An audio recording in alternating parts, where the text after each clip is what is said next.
Dagdag sahod! Dagdag sahod! Isa batas, isa batas! Aprobado na ng House Committee on Labor and Employment ang panukala para sa 200 peso daily minimum legislated wage hike para sa lahat ng manggagawa sa pribadong sektor.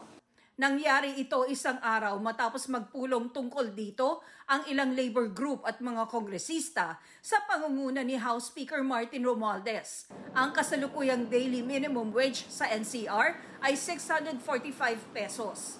Nakasaad sa panukala na lahat ng employer sa pribadong sektor, mapa-agricultural o non-agricultural man, at ano pa ang kapital at bilang ng mga empleyado, kailangang ibigay ang 200 pesos na dagdag sahod.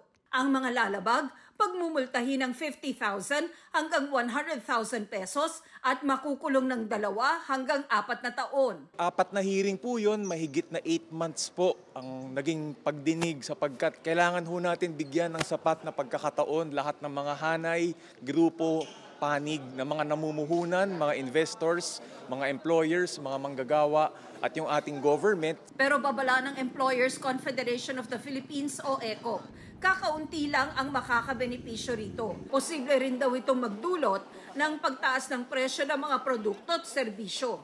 Pag nag-approve ng legislated wage hike sa minimum wage, 16% lang, 1/6 of the 52 million are benefited.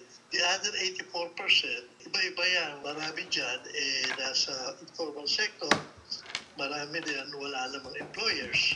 Isa lang, ang remedyo niyan, tataasan nila yung presyo nila kung kaya ng merkado o pagbabawas ng tao. Baka rin daw sa ibang bansa magpunta ang mga dayuhang negosyante dahil sa paiba-ibang polisiya ng pamahalaan. Pinapaasa mo yung mga tao, tapos tinatakot mo yung mga investors. Alam nila kasi meron tayong policy tripartite, bigla legislate the wage, predictable tayo.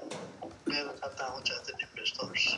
Oras ang hinahabol para tuluyang pumasa sa Kamara ang panukala dahil iilang araw na lang ang natitira bago mag-adjourn ang sesyon sa February 7 para bigyang daan ang campaign period ng eleksyon 2025.